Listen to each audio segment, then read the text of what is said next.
Hi, Bruno Jr. here.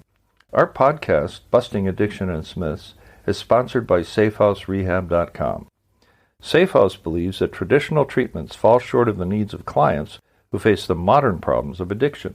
Modern problems need modern solutions.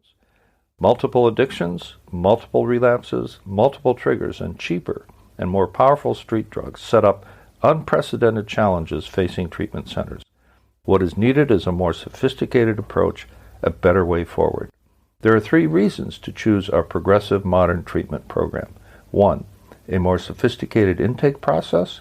2, technology proven to enhance recovery. And 3, the most robust aftercare program in our sector. To learn more, visit us at safehouserehab.com.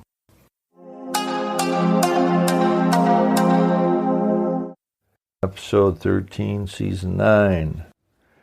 A stake into the heart of the vampire. Most of us know that the only way to kill a vampire is to drive a wooden stake through the creature's heart.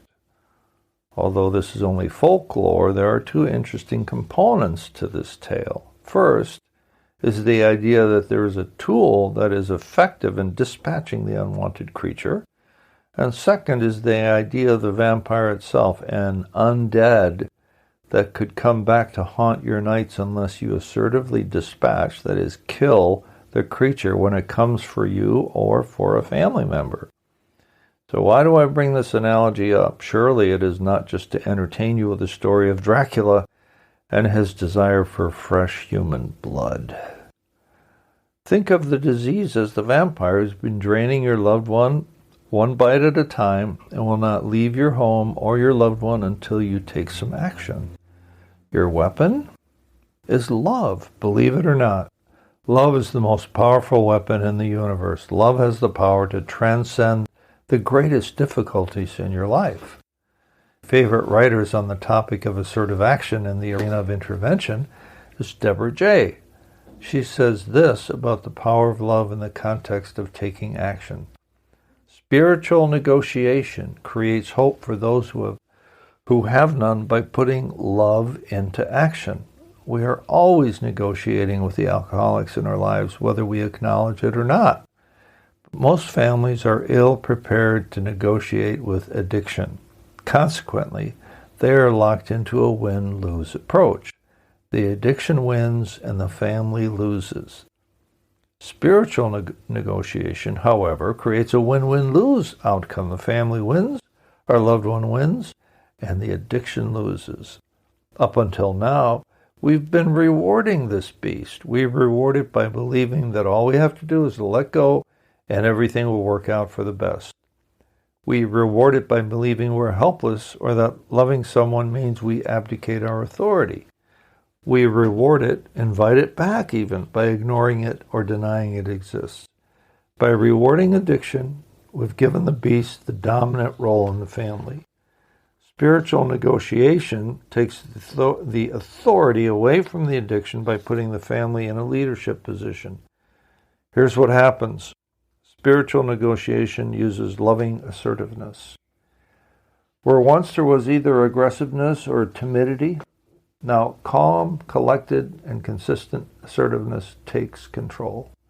By tempering assertiveness with love, we fashion the stake that we drive right into the heart of the beast. But we in the family must adopt the idea that we have to surrender our old ways of doing business with the beast disguised as our loved one. We can no longer shout, run away, attack, manipulate, bribe, cry, play victim, pretend, deny that the disease, the beast, lives among us and is thriving. We must deliver a message to the beast: we will no longer tolerate your existence in our midst.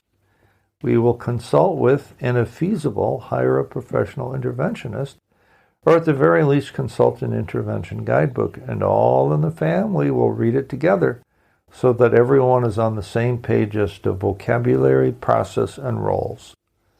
Love, when harnessed by the most important people in the addict's life, becomes a powerful enemy of addiction. I happen to agree with a man who said centuries ago, "Whatever you do for the least of our brothers, you do for me." My faith, weak as it is sometimes, does have me rise to help those who cannot help themselves. The truest test of my faith is testing my willingness to sacrifice some of my so-called precious time to help another alcoholic. Judaism teaches that all men are responsible for one another. Christianity teaches we who are strong ought to bear with the failings of the weak. And Confucius taught that we are indeed our brother's keepers. It is so important at all times to make the distinction between the person who has the disease and the disease itself. One way to speak to your loved one is to say something like, I love you dearly, but I hate what the disease has done to you. It has hurt you and it has hurt me, but that does not take away my enduring love for you. Almost all families have leadership inherent in their makeup. I speak of the larger family, aunts, uncles, cousins, the children and the parents, all of whom are affected by the disease and who can band together and slay the beast. It takes just a few of the braver ones to stand up and lead the others, first by saying, enough is enough, and we have a weapon of assertive love to help us win. So what have we learned today? We learned that we can, 1, think of addictive disease as an invisible vampire that preys upon your loved one and saps his strength on a nightly basis.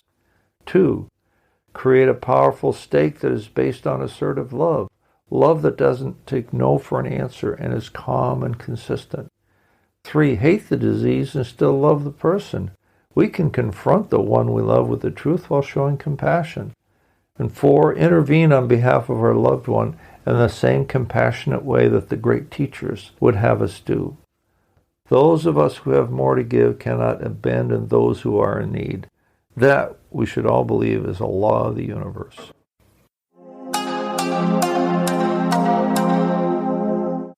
Our podcast is sponsored by safehouserehab.com, a modern approach to recovery. To learn more, visit us at safehouserehab.com.